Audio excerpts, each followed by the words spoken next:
ಯಾಕಂದ್ರೆ ಕೋಪ ಮಾಡ್ಕೋಬೇಡ ಮಾತಂದ್ರೆ. ಜ್ಯೂಸ್ ಎಲ್ಲ ಬರುತ್ತೆ, ಕುಡಿಯೋರೆಲ್ಲ ಬರ್ತೀವಿ.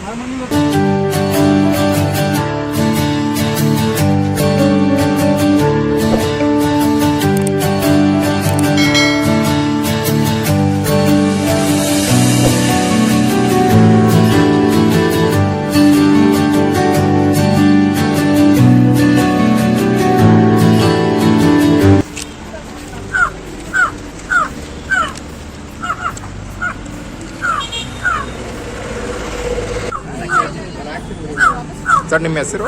SJ ನರಸಿಂಹೇಗೌಡ. ಯಾವ ಊರು ಸರ್ ನಿಮ್ಮದು? ಸಾನ್ಬೊಗ್ನಳ್ಳಿ ಅಂತ ಊರ ಹೆಸರು, ನಾಗಮಂಗಲ ತಾಲೂಕು, ಹಾಂ ಹೊಣಕೆರೆ ಹೋಬಳಿ, ಚಿನ್ನೆ ಅಂತ ಪೋಸ್ಟ್. ಹಾಂ ಹಾಂ ಎಷ್ಟು ವರ್ಷದಿಂದ ಇಲ್ಲಿ ನೀವು ಇದು ಮಾಡ್ತಿದ್ದಾರೆ ಜ್ಯೂಸ್ ವ್ಯಾಪಾರ? ಈ ಆಪ್ ಕಮ್ಸಲ್ ಸೇರಿ 33 ವರ್ಷ ಆಯ್ತು. ಇಲ್ಲಿಗೆ ಬಂದು 4 ವರ್ಷ ಆಯ್ತು. 4 ವರ್ಷ ಜ್ಯೂಸ್ ವ್ಯಾಪಾರ ಮಾಡ್ತಿದ್ದಾರೆ. 4 ವರ್ಷದಿಂದ ಜ್ಯೂಸ್ ಮಾಡ್ತಾ ಇದ್ದೀವಿ. ಈಗ ಕಾಗೆ ನಿಮ್ಮ ಹತ್ರ ಬಂದು ಕೊಂಡ್ರುತ್ತೆ, ಏನು ವಿಶೇಷತೆ, ಯಾವಾಗಿಂದ ಒಡನಾಟ ಇರೋದು ನಿಮ್ಗೆ? ಏನಂತ ಗೊತ್ತಿಲ್ಲ, ಅವ್ರಾಗ ಅವ್ರು ಬಂದಿದ್ದಾರೆ, ನಾನು ಬೇಡ ಅನ್ನಕ್ಕಾಗಲ್ಲ. ಆಯ್ತಾ? ಯಾವಾಗಿಂದ ಇದು?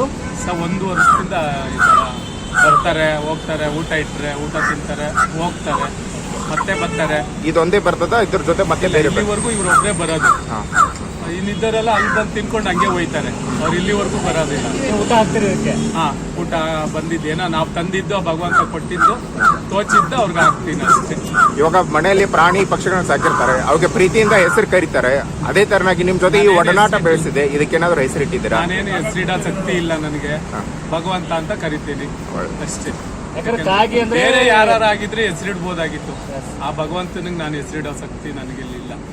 ಯಾಕಂದ್ರೆ ಕಾಗೆ ಅಂದ್ರೆ ಮುಟ್ಸೋಕೋಸ್ ಜನ ಸ್ವಲ್ಪ ಇದನ್ನ ಮಾಡ್ಕೋತಾರೆ, ಅಪಶಕುನ ಅಂತ ಕರೀತಾರೆ. ಹಾಗಾಗಿ ತಾವು ಕಾಗೆಯನ್ನು ಸಾಕಿದ್ದೀರ, ಅವನ ತರ ಬರ್ತದೆ, ಒಡನಾಟ ಐತಲ್ಲ ಅವ್ರಿಗೆ, ಅದಕ್ಕೆ ಹೇಳ್ತಾ ಇಲ್ಲ.